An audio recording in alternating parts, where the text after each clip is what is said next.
We're now joined by our longtime friend of the show, Tai Cooper, Chief Community Development Officer for the New Jersey Economic Development Authority, otherwise known as the EDA. The website will go up right now. Hi, how you doing? So far, so good. Been a busy and productive year. You got this at the end of 2024, be seen in 25. I'm going to read you a quote from you. You ready? I'm ready. We're talking about the cannabis industry, Let's right? go. From Tai Cooper, for something that people have had a stigma against, there was a great opportunity to discuss the medicinal use, but also the small business and community benefits of cannabis. What the heck is going on with cannabis in New Jersey, A, and B, what does the Economic Development Authority have to do with it? Please, Tai. So I would say a lot. I mean, under Governor Murphy's leadership and also the legislature, New Jersey has really been at the forefront of the cannabis market. For New Jersey in particular, specifically focusing on EDA, we launched some of the largest grants in the nation. One of the things we immediately recognize is that there's huge barriers to entry when it comes to financing or funding. And so the governor and the legislature authorized us to have up to $20 million to support cannabis businesses. Now, I had to explain this to my mom as well, because she's like, what are you doing? Hold on, hold on. Your mom's work is in the field of what? My mom was a teacher, but she's a minister. She's a minister. Oh, she's a minister. And Tai, how did it go when you told her what you were doing with the cannabis industry? The same look you just gave me is the look my mom gave me. But I have made her a fast believer in the benefits socially, also medicinally, of cannabis. And specifically for EDA, we did an intentional focus on social equity candidates. We had two products, one called Joint Ventures, do not laugh at the names, and the other one called Seed Equity. The Joint Ventures program provided grants up to $250,000 to cannabis businesses. And this had to be for businesses that were established, had their locations, and were ready to go. The governor was fantastic in supporting us. Also with CRC, we were able to award 48 grants to different business owners, which is a Hold on, Tai, go back for a second. Acronyms in government. CRC. The Cannabis Regulatory Commission? Yes, it is. Okay, go ahead. So they're the regulatory bodies. They're the ones that dictate how things run, how they go forward, but they're also a really great partner to have as far as checks and balances. And so working closely with the governor's office with CRC, we launched these two grants. One grant, as I said, Joint Ventures, was for $250,000. The second grant was for $150,000. And the one for $150,000 was specifically for those for social equity candidates. And those are for people that have been impacted by the war on drugs. And so we wanted to level up the playing field by providing grants, not loans. These are grants that go directly towards the small business user. And I would say by the end of this year, we're going to have 26 out of the 48 joint ventures businesses that are open and operating, and 9 out of the social equity businesses that will be open, operating, and running. That is huge. So Tai, I want to follow up on that. You keep referring to social equity, right? Why is it disproportionately more difficult for cannabis business professionals, entrepreneurs who happen to be Black and brown to break into this business and to make money? So, I mean, as we stated earlier from my quote, there is a stigma that is attached to cannabis. There's a stigma that's attached to BIPOC communities with cannabis, because there was a war on drugs targeting BIPOC communities, that stigma hasn't left.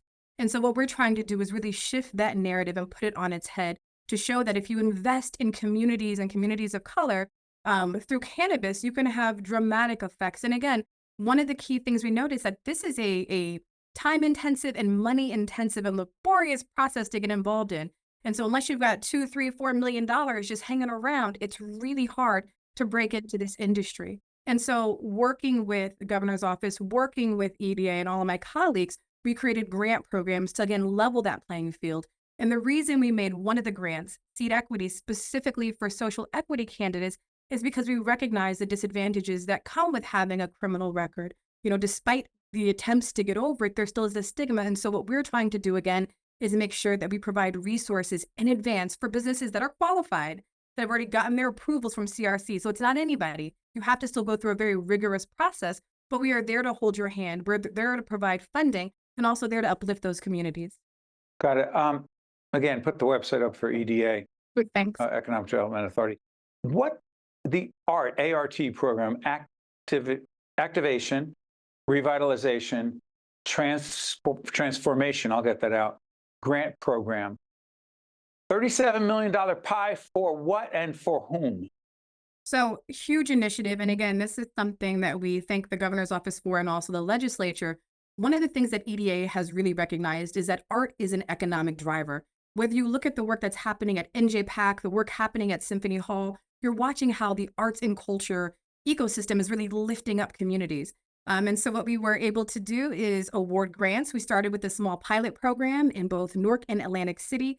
And we're super awesome and super excited to be able to award these grants. And it goes towards public transformation of spaces and real estate. So if you think about blighted buildings, you can do a rehab on those buildings or murals.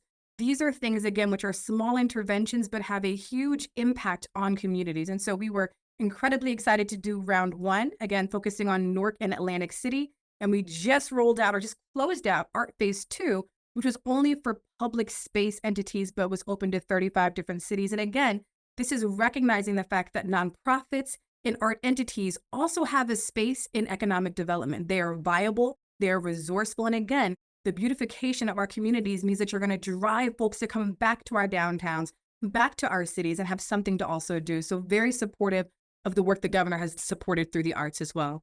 I got about a minute left. Place-based, but also people-centered Yes. community development. Real quick, what does that mean? It means that the governor, when he first got into office, had historic investments into people and to communities. And again, when we think about community development, it is focused on people. It's a very people-centered approach and very place-based, meaning that you don't do development without having the people in mind. It means that when we're working with our government-restricted municipalities, such as Atlantic City, Trenton, and Patterson, we're walking with them hand in hand, not just providing resources, but also providing financial stability behind them. It means programs like our asset activation program, which gives $50,000 in grants to help with pre-development issues like feasibility studies, market analysis. So you're providing resources to communities that typically wouldn't have those grants available immediately at their disposal. So again, when we talk about place-based and people-centered, we're putting people at the center of everything that we're doing when it comes to development. Tai Cooper, Chief Community Development Officer for the Economic Development Authority, the New Jersey Economic Development Authority. Their website has been up. Find out more. Tai, thank you, my friend. We'll have you back soon. Thank you so much. Absolutely. You got it. That's Tai Cooper. I'm Steve Adubato. We'll see you next time. Next, please. Okay, we need a neutral expression. Sir, you're smiling. Oh, am I? Over 1 million lives in the U.S. have been saved by organ donation. So when you choose to become a donor, you're doing something good, which can make you feel really good. Next. Register today at njsn.org. Also brought to you by Robert Wood Johnson Foundation, working for a healthier, more equitable New Jersey. Valley Bank, the Turrell Fund, a foundation serving children. Kane University, where Cougars climb higher. New Jersey Sharing Network, PSEG Foundation, the Northward Center. Atlantic Health System, making healthy easier. And by NJ Best, New Jersey's 529 College Savings Plan. Promotional support provided by NJ Biz, providing business news for New Jersey for more than 30 years, online, in print, and in person. And by NJ.com, keeping communities informed and connected.